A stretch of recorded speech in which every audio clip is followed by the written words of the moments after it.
Just so you know, this show is about scary stuff. So don't say I didn't warn you guys. And remember, don't be scared.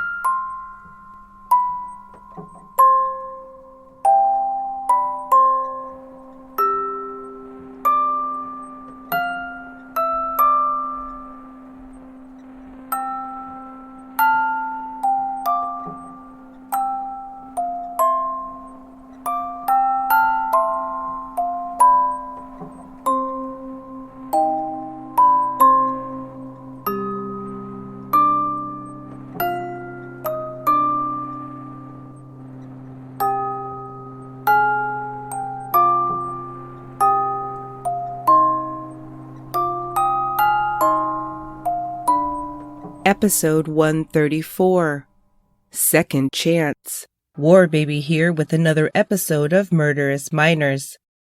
Hi everyone. August 26th marks 9 months since the Texaco shooting in Garland, Texas, and suspected gunman Abel Acosta remains on the run. In other news, just over a month ago, yet another case of a young teen-on-teen murder made national news when Brooke McLaughlin was found dead in tiny rural Mount Vernon, Maine, about 80 miles southwest of the city of Bangor. She'd only been 14 years old for 2 weeks. The bubbly teen with curly red hair was known as being mature beyond her years and for loving animals, especially her own pets, which included a cat and a bearded dragon lizard that she adored.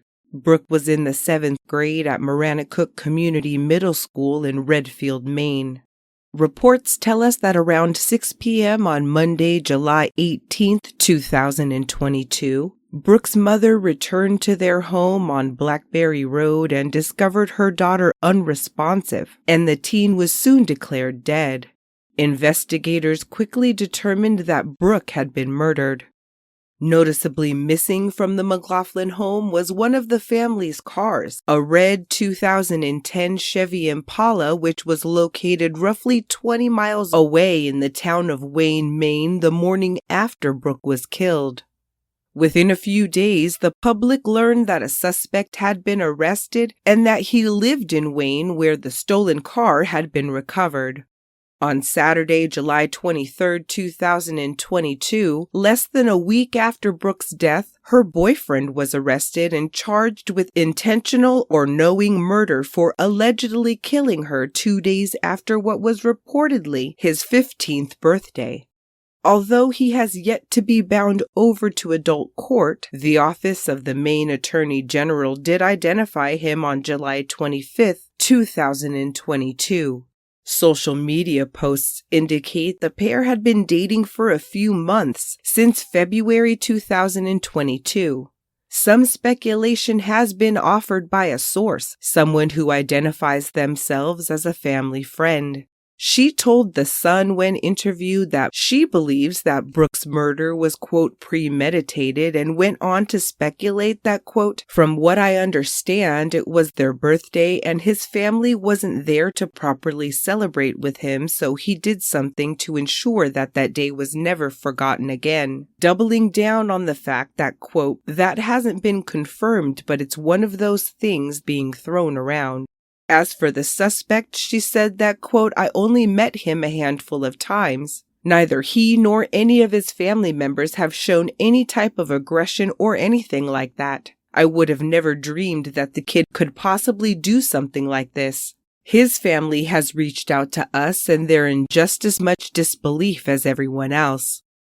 A manner of death beyond homicide has been kept out of the media, and the affidavit has been sealed because those involved are minors.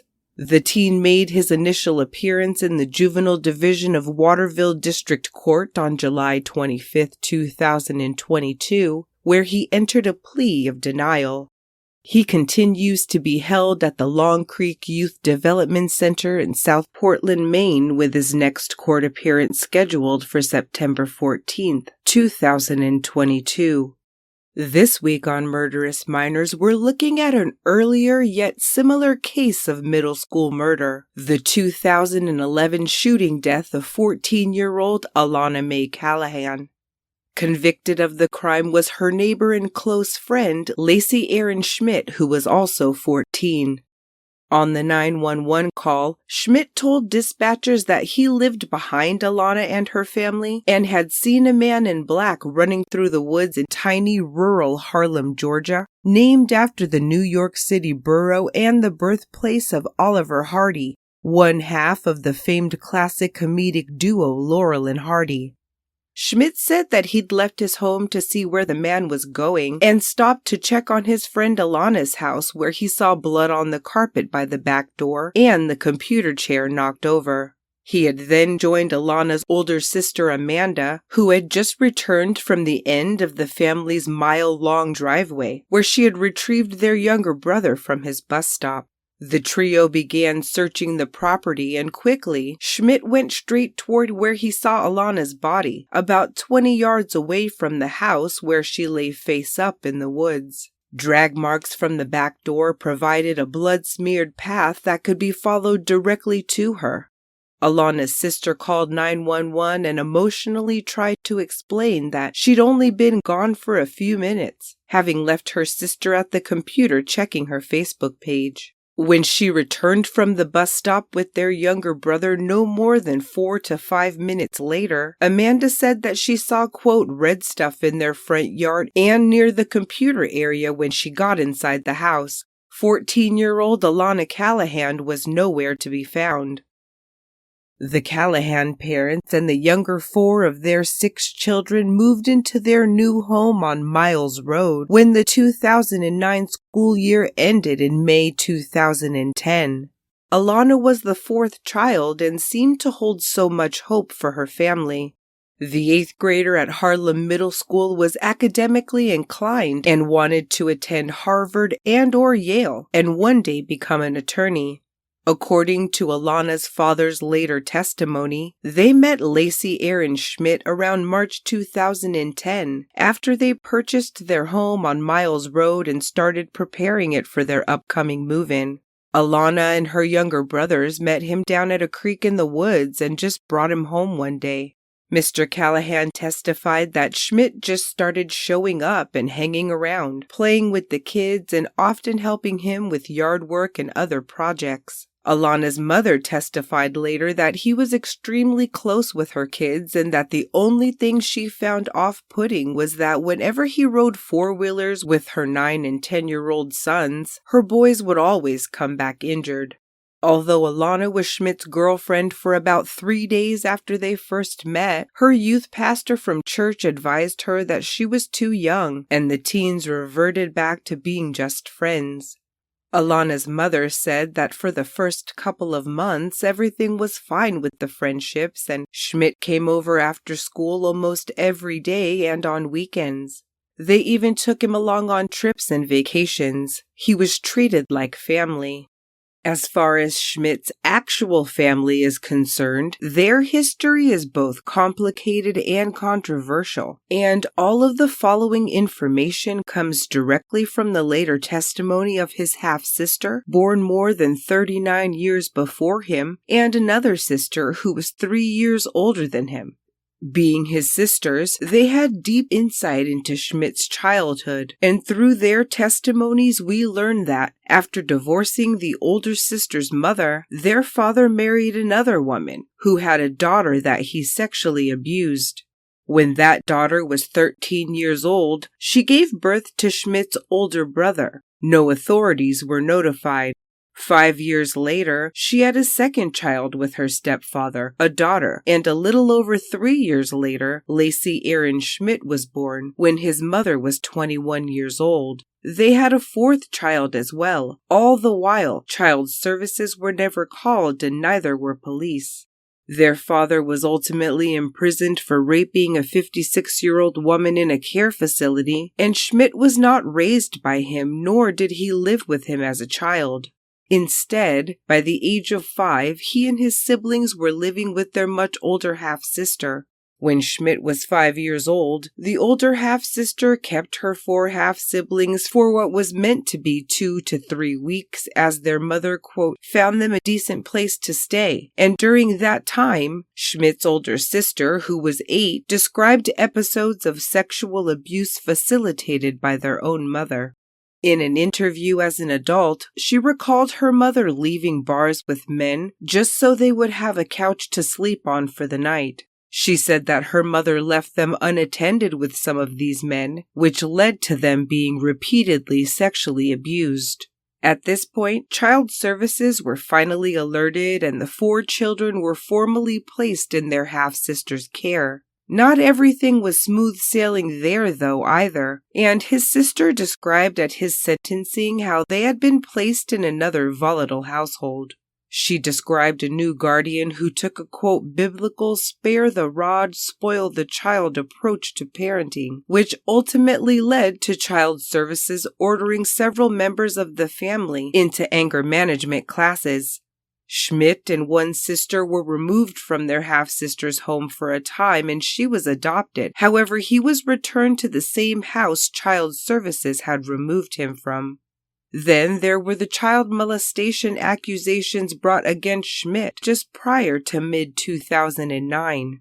His half-sister/guardian testified that following an infancy and early childhood rife with abuse, neglect, trauma, and sexual molestation, a young relative reported that Schmidt had touched him inappropriately over his pajamas.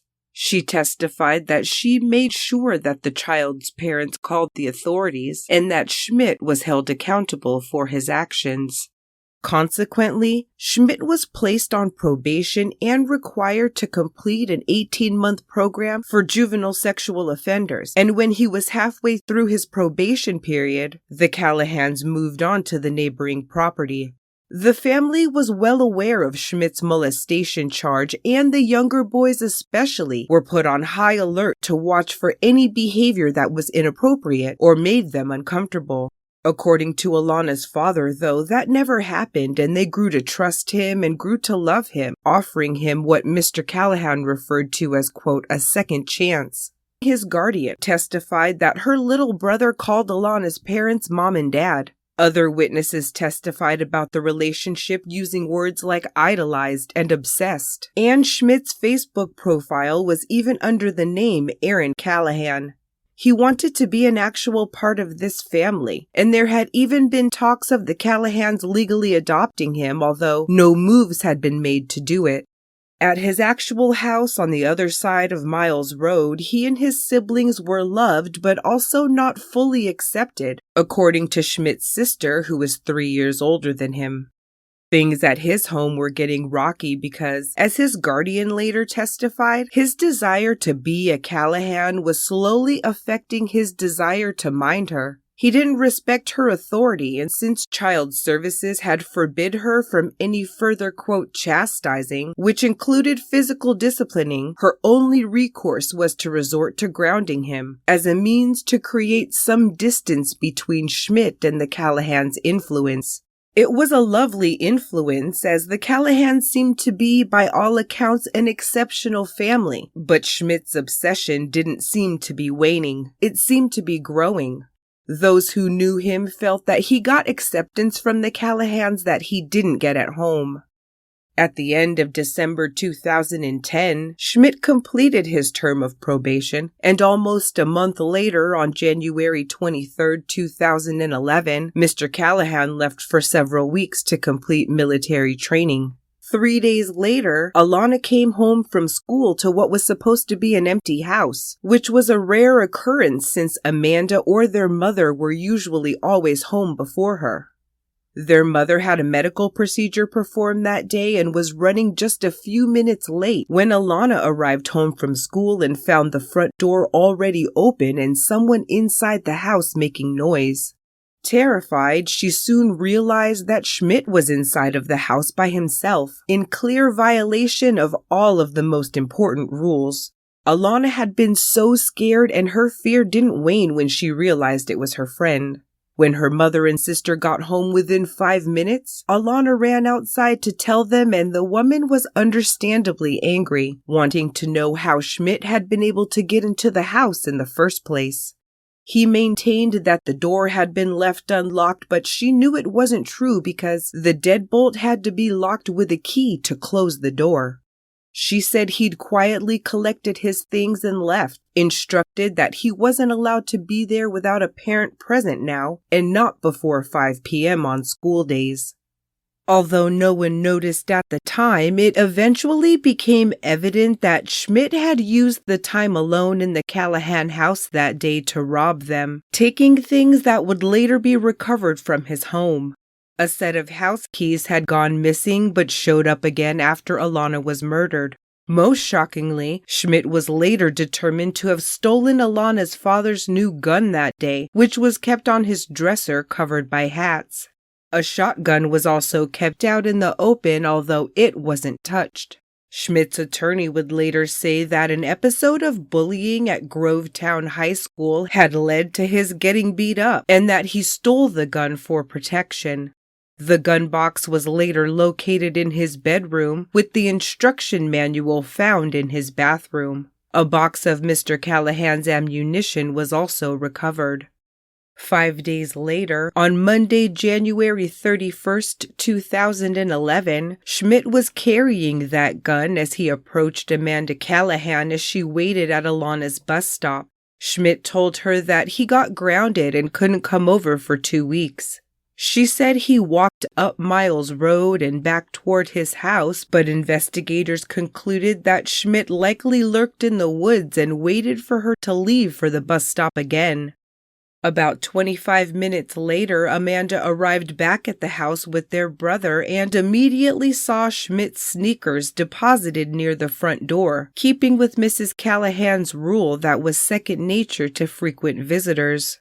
As she approached the wide-open backsliding door, she noticed a red substance on the floor and said that she thought it was spilled Kool-Aid, but then she saw that the chair Alana had been sitting in was knocked over.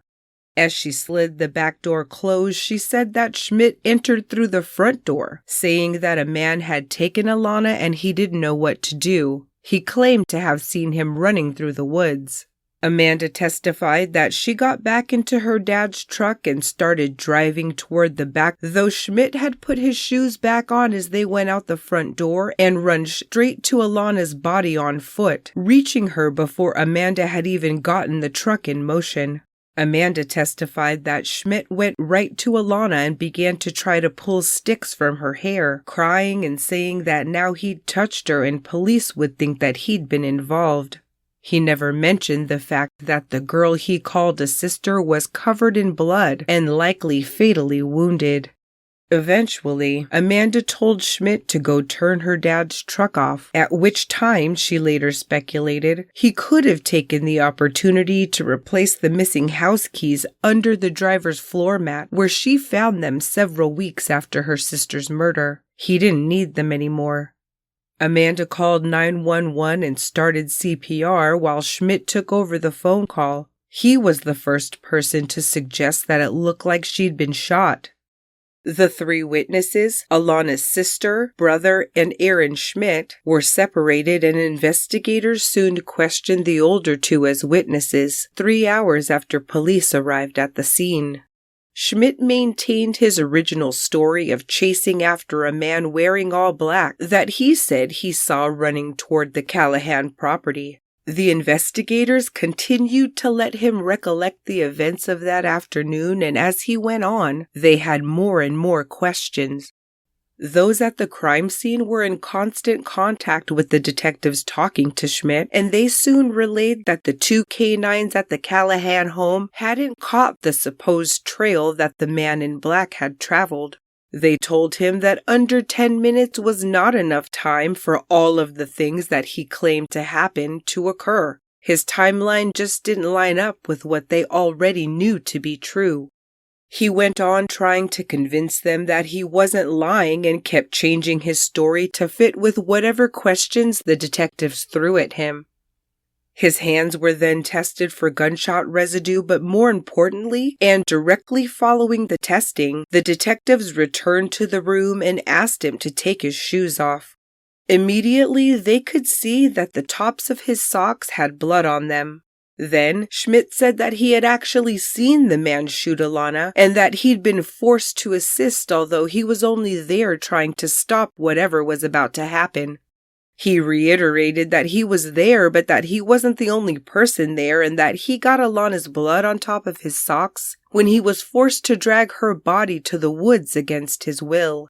Through tearless sobs, he admitted to discarding the weapon in the woods, conveniently providing a reason as to why his prints may be found on the gun. Detectives disseminated this new information, and Mr. Calahan's gun was soon found in the woods behind their home. They reminded him that this family was now terrified that a nameless gunman was running around, and that if no one else was involved, he should tell them. Then, Schmidt claimed to actually know the man in black and identified him as a neighbor who was often outside his home, waiting to brandish a weapon at anyone who happened by.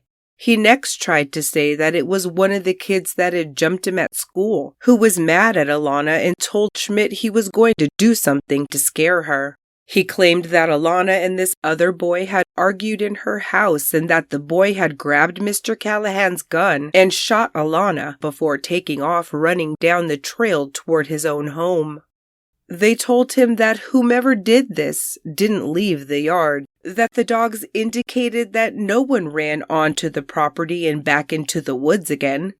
Finally, after nearly 2 hours of questioning, Schmidt told detectives that when Amanda went to pick up the little brother from the bus stop at the end of the driveway, he went by the Calahans to tell Alana that he was grounded. He said she grabbed her father's gun, saying something about how she wanted to learn how to use it.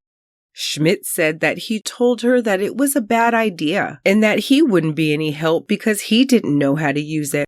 When Alana continued messing around with it, he said he took it, and as he tried to uncock it with it on the dining table, it fired, striking her in the back of the head and causing her to immediately slump over onto the floor, toppling the chair over with her. The detectives questioned him a great deal about how the bullet hit the computer keyboard at a downward angle, but he stayed with his story of an accidental discharge from several feet away and from below the area where Alana was actually shot. After consulting with CSI again and telling him that the scenario still didn't fit, Schmidt, who was about 6 feet tall at the time, admitted that he was standing within 2 feet of Alana's back, trying to unload the gun when it accidentally discharged. Her prints weren't found on the gun, but Schmidt's and only Schmidt's were, a fact that enabled police to get him to finally say that he'd been the only one to both handle and fire it that day. He maintained that it was Alana's idea to get the gun from her father's room and that he was in tremendous fear when he dragged her 200 feet into the woods instead of calling for help. At trial in February 2012, the defense tried to say that Schmidt, quote, snapped, but by the time closing arguments came around, their stance had changed to this was an accidental shooting. After a 4-day trial during which the jury heard from several witnesses, including Alana's parents and sister, and Schmidt's half-sister/guardian and his 15-year-old great-nephew/best friend, he was found guilty on all charges. The state alleged that Alana had gotten him in trouble for being the house alone and ruined the family's trust in him, and that days later, he shot her for it. Schmidt's attorney tried for voluntary manslaughter, however, the judge did not allow the lesser included offense because there was no evidence to support it.